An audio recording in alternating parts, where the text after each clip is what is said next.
हम लोग rectangular system of Cartesian coordinate class 11 पढ़ रहे थे। आज हम पढ़ेंगे इसमें सेक्शन फार्मूला। हम वास्तव में रिवीजन कर रहे हैं पिछली क्लास का। ठीक है, पिछली वीडियो में हम लोग कुछ सवाल लगाए हैं, एग्जाम्पल्स। यहाँ पे आइए जान लेते हैं सेक्शन फार्मूला क्या है। जैसे कि कोई भी एक स्ट्रेट लाइन हो,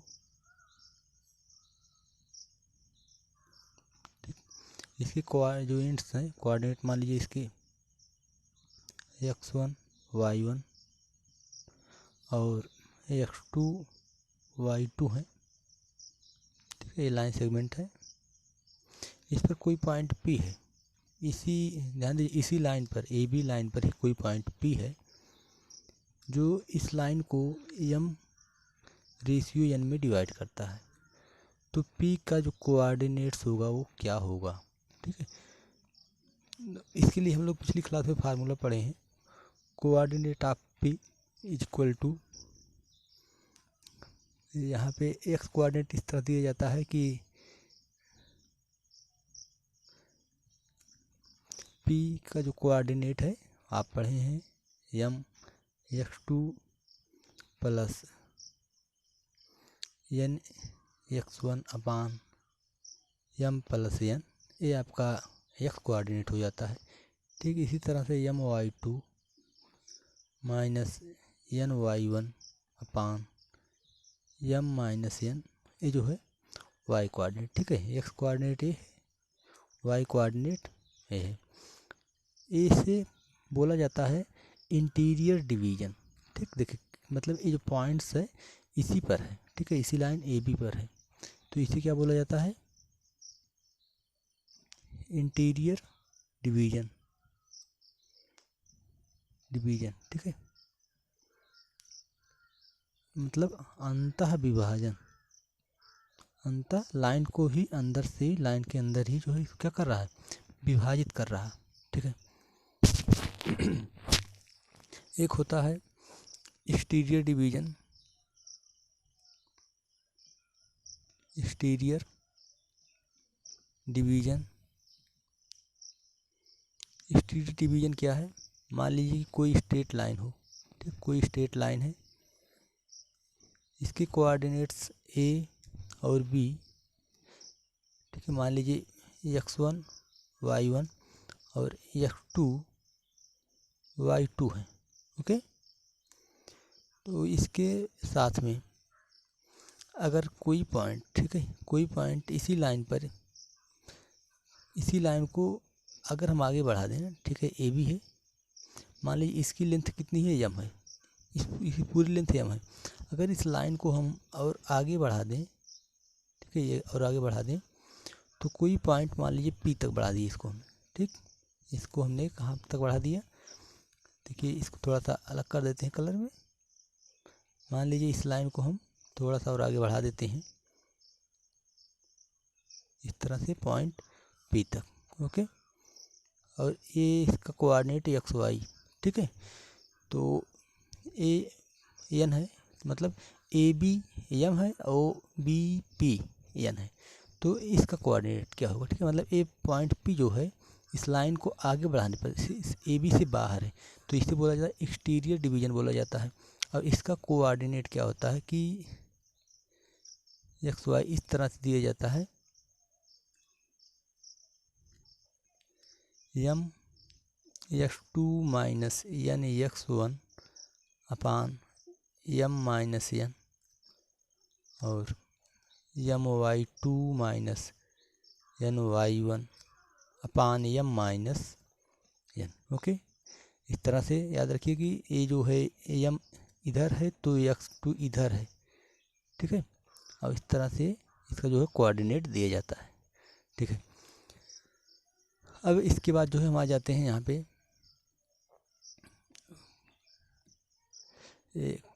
सेंट्रॉयड ऑफ ए ट्राइंगल। ठीक है, सेंट्रॉयड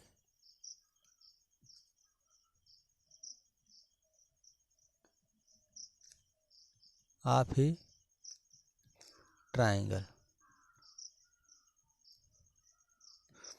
मान लीजिए कि कोई ट्राइंगल है ABC इस तरह से। ठीक है, मान लिया कोई ट्रायंगल ए भी है इस तरह से, जिसकी कोऑर्डिनेट्स वर्टेक्स की coordinate x1 y1 x2 y2 x3 y3 है। तो इनकी जो मीडियंस हैं, ठीक है, इसकी जो मीडियंस है मान लीजिए इस तरह से ए और ए की, ठीक है, इनके जो मीडियंस हैं इनकी इंटरसेक्शन पॉइंट जो होगा, ठीक है, ये पी मान लीजिए, ठीक है, ये इसका क्या कहलाता है, सेंट्रोइड कहलाता है, ठीक है, ए एम ए एन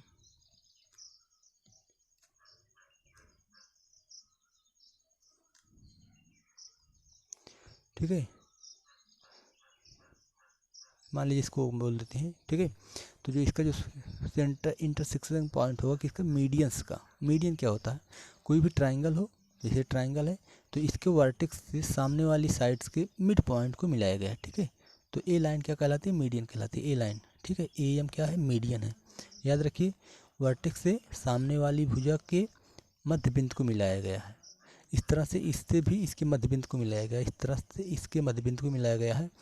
तो तीन क्या होते हैं, मीडियन होते हैं। किसी भी ट्रायंगल में तीन मीडियन होते हैं, उनका एक इंटरसेक्शन पॉइंट जो होता है क्या होता है, सेंट्रोइड होता है, ठीक।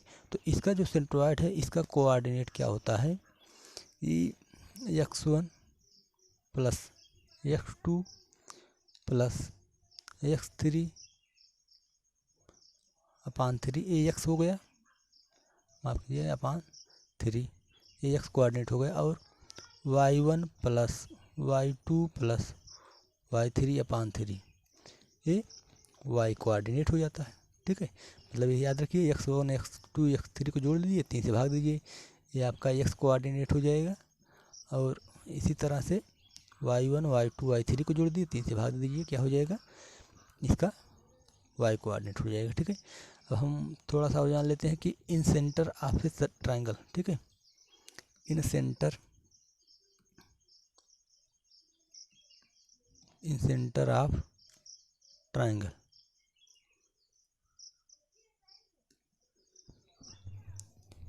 ठीक है।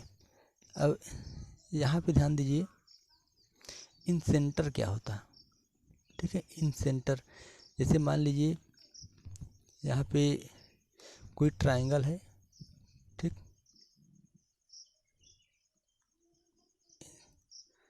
ये अगर कोई ट्रायंगल हो, ठीक है, तो इसमें मान लीजिए जो यहाँ पे वर्टेक्स बन रहे हैं आपके ए y2 x3 y3, ठीक है। तो जो ये ट्रायंगल है इसके जो एंगल हैं, ठीक है, इनके बाइसेक्टर्स, जैसे ए है इसका बाइसेक्टर, ठीक, इसका जो बाइसेक्टर है, ऐसे ही बी का, ठीक है, ऐसे ही बी का भी जो बाइसेक्टर है, ठीक है। और उसके बाद जो सी का बाइसेक्टर है, जो सी का बाइसेक्टर है, मतलब A B C, angle A B C के जो बाइसेक्टर्स हैं जिस पॉइंट पर मिलते हैं, जिस पॉइंट पर मिलते हैं उनको क्या बोला जाता है, इन सेंटर ऑफ ए ट्रायंगल, ठीक है। यहाँ पे ध्यान दीजिए ए एंगल्स आपस में बराबर होंगे, ये दोनों एंगल्स आपस में बराबर होंगे, ये दोनों एंगल आपस में बराबर होंगे, ठीक है।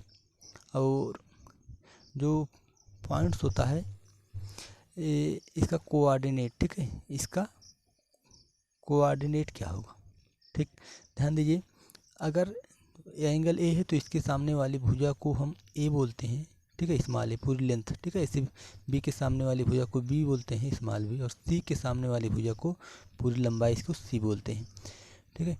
तो यहाँ पे जो इन सेंटर है इसका जो कोऑर्डिनेट होगा वो होगा आपका A x1 plus B x2 plus C x3 upon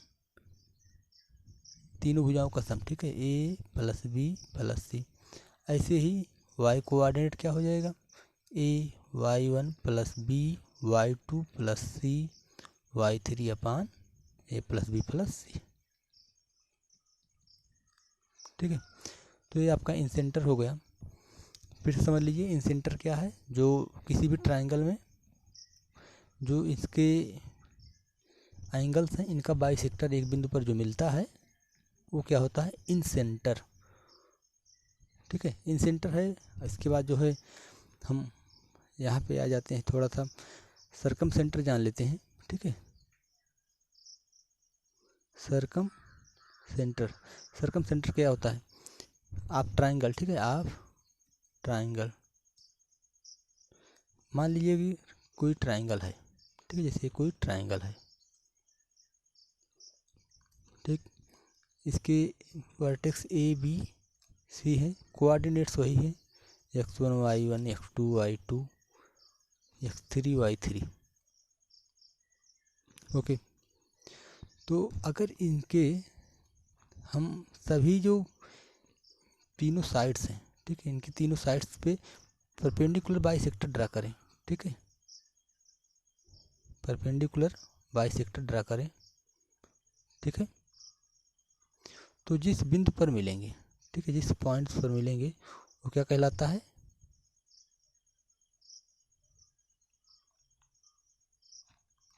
circum centre. ठीक है, यहाँ पे मिल रहे हैं तो क्या कहलाता है, सर्कम सेंटर। ठीक है, इनके सभी के परपेंडिकुलर बाइसेक्टर्स हैं तीनों भुजाओं के। तो ये है आपका सर्कम सेंटर।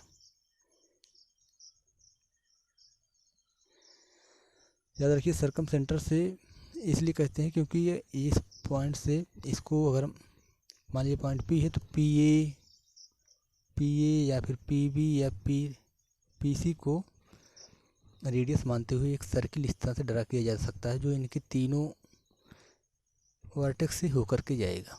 ठीक है, इस तरह तीनों वर्टेक्स से होकर के जाएगा। और जो यहाँ पे जो इन सेंटर होता है, यहाँ से एक ऐसा सर्किल ड्रा किया जा सकता है जो इनकी तीनों भुजाओं को ऐसे टच करेगा। ठीक है, इस बिंदु को सेंटर मानते हुए। तो ये सब है। अब हम नेक्स्ट वीडियो में इसमें इसी पे बेस्ड कुछ क्वेश्चंस लगाएंगे। ठीक है, और उसके बाद जो है एक्सरसाइज, और फिर जो है हमारा जो है क्लास 11th का जो है सिलेबस स्टार्ट हो जाएगा। ठीक है, जो स्ट्रेट लाइन है उसको हम नेक्स्ट वीडियो में, ठीक है, 2 वीडियो में पढ़ेंगे।